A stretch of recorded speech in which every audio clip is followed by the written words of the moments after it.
Just want to start off by congratulating our women's cross country team for winning another championship. Those do not get old. And then certainly recognizing the nice start from our men's and women's basketball program. So really good, and a big week this week against Memphis for John and the boys. So a lot going on in Uptown. Welcome. Obviously excited to unveil the 26 schedule, which will see us play a variety of different opponents. A total of 30 will be within the top. Individual teams will be within the top 100 RPI from last year, and we'll play, I believe, 7 conferences that finished in the top 10 from last year. So certainly an upgrade in terms of the RPI of our opponents. Again, RPIs contingent on how they do during the season and who they play during the season. So, but just from a visual standpoint, I think there'll be some good things on the horizon, and looking forward to this competitive schedule for sure.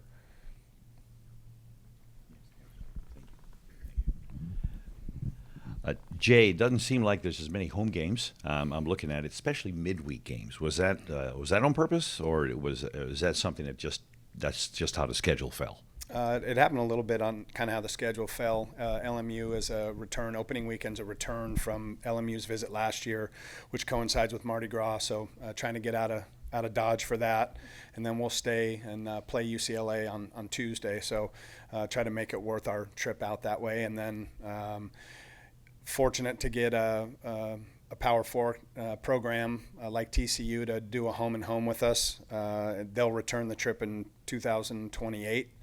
So we'll take a year break, and then they'll come back to New Orleans in 2028, which will be a good thing. Very difficult to get those teams to do a home and home.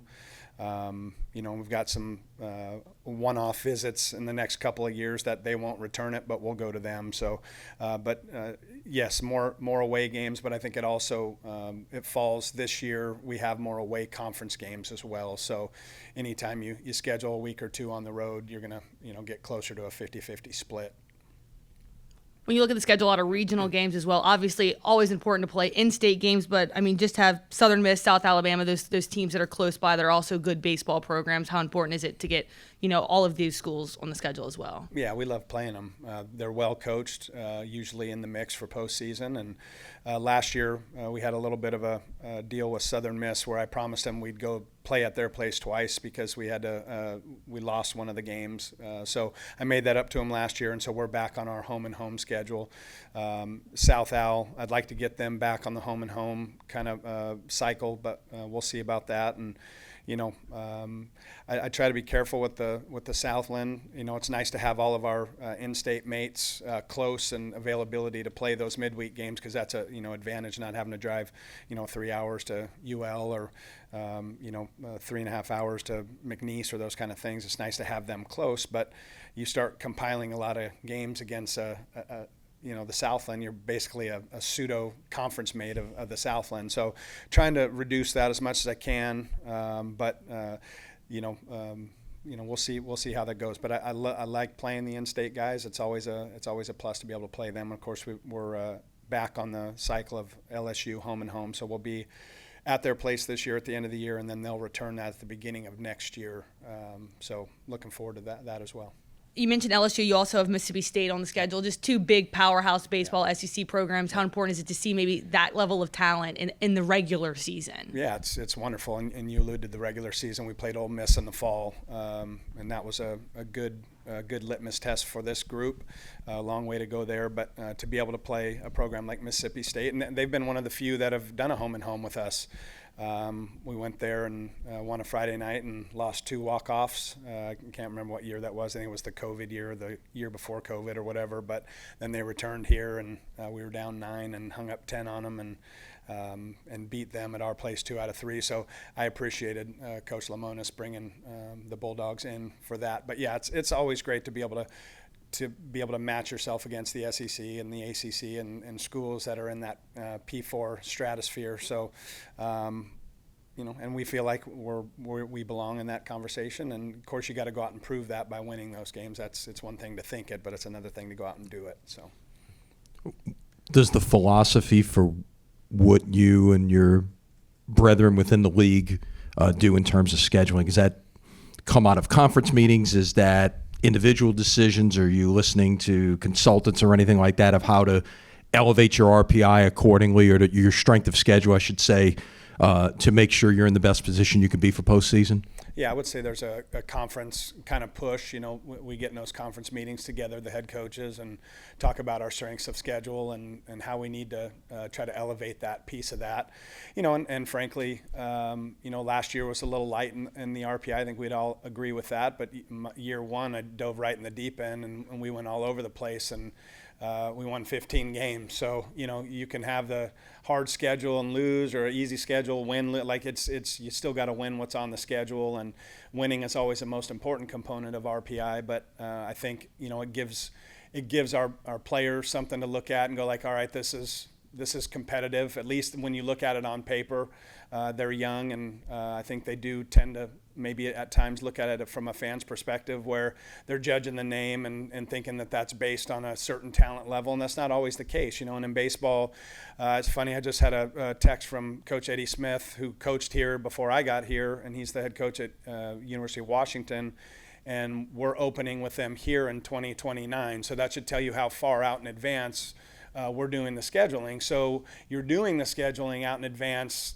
thinking that certain programs are going to be in a certain place, and then they're not, and maybe you've got to bob and weave, or maybe it depends on what your moral compass is. Do you just dump people left and right, or sometimes you have to out of necessity? And like for instance, in a future year, we had two teams that were in different conferences, but they're now conference mates within this realignment. So we've got a decision to make if we're going to play 6 games against a particular conference in our 5-week non-conference, or if I'm going to get rid of one of those and pick up a different weekend so that we can balance out that schedule a little more. So it's an imperfect science. I think football's got games scheduled out into 2030 as well. Maybe not as many as we have, but everybody's kind of doing the same thing. But yes, to get back to the original kind of ask was, the conference is clearly aware of what we need to do, and trying to we're not getting the conferences below the Power 4 structure are not getting more at large bids in. So we've got to do everything we can to play the most difficult schedule we can, and hope you've done enough to prepare well and play well and beat those teams and get a chance in at large. Because like I said, those opportunities are shrinking, not growing. You mentioned you've got 15 road games in the league this year. Have there been discussions within the league to possibly go back to 24 games and miss somebody but yet be balanced at the same time? No, not at this time. Okay. Last thing, obviously a big weekend for your alumni. You got a lot of former players who are affiliated with the Dodgers. Just your thoughts on them winning the World Series and what that means for your program. It's tremendous. I mean, it's the fact that Andrew Friedman and Brandon Gomes, and that they run the organization, and then Jack Cresson responsible for a lot of the pitching cross-checking, and Andy Canizero now a scout in the area. It's obviously a source of pride. So we're really excited for them, and I think it's easy to look at the Dodgers, say you have all this talent, but I think if you watch them closely, which I did because I'm a fan, so obviously I'm happy they won, but you watch the things that they go through the year, and the injuries and the slumps, and Mookie Betts didn't play offense very well, at least up to his standards, but the thing that he did well was play defense, so you can affect the game with your glove as well as your bat. So yeah, just a real source of pride that those 4 guys are intimately involved in the success of the Los Angeles Dodgers. Really, really proud of that, and happy for them. Only 2 games against UNL this year, is that correct? Is Yeah. the Pelican Cup history, or as I dropped my phone on the floor? So originally I actually scaled everybody down to 1. Southeastern, UNO, Nichols, and then had second thoughts and picked up an extra game against them. And so what we're going to do with the Pelican Cup now, I think moving forward, the days of us playing 3 against UNO, I think are going to be over. I just can't do it. I think we need to broaden the schedule and so forth, and not because they're not a quality opponent. It's just I need to do something. Like if I want an opportunity and to have our guys go and we play at UAB and we bus, I need to have the opportunity to try to get Auburn or Alabama on the midweek schedule. And the more I have those teams playing extra games, the less opportunity I have to be able to schedule those opponents. So I've got to give up something to get something in that capacity. So in the Pelican Cup deal, what Andrew and I agreed to was every game the cup is going to go to the winner. So currently they have it, unfortunately, and so when we win game one, we'll take the cup back for that game and we'll hold on to it until the next game, and then the winner will just continue to keep the cup from game to game.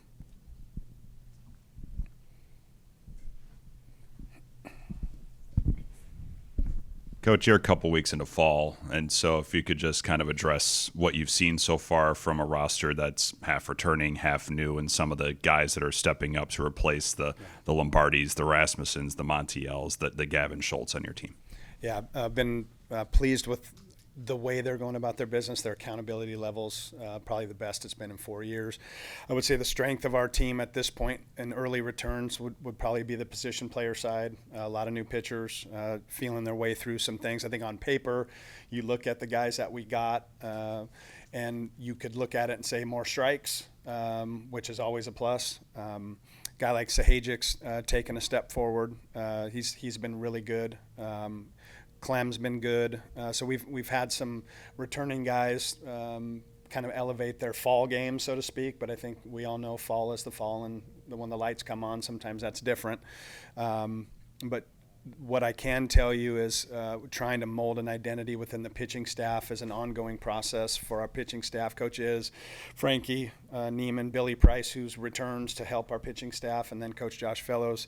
They are doing everything they can and more to make sure that identity is coming to light as we move through this portion. And you got a lot of guys fighting for opportunities, so sometimes that can get in a place where maybe it's not their best outings and so forth, or maybe representative of what they're going to end up being within the inner squad, right? Because when you inner squad, you play each other. So somebody does something well, somebody does something poor. So you never really know where it lies. But what I will say is when we went to Ole Miss, what I told the group after 12 innings of baseball was they made a really good impression, first impression to the outside world. We threw the ball well. We were in the strike zone. We looked the part. We didn't walk in there and feel like we didn't belong physically, like we walked in there and looked a little bit like them. And they're very physical. Ole Miss is always very physical. So, their ability to go in there and, it wasn't look at their national championship banner and it's there was no awe factor for our guys, which I actually really appreciated.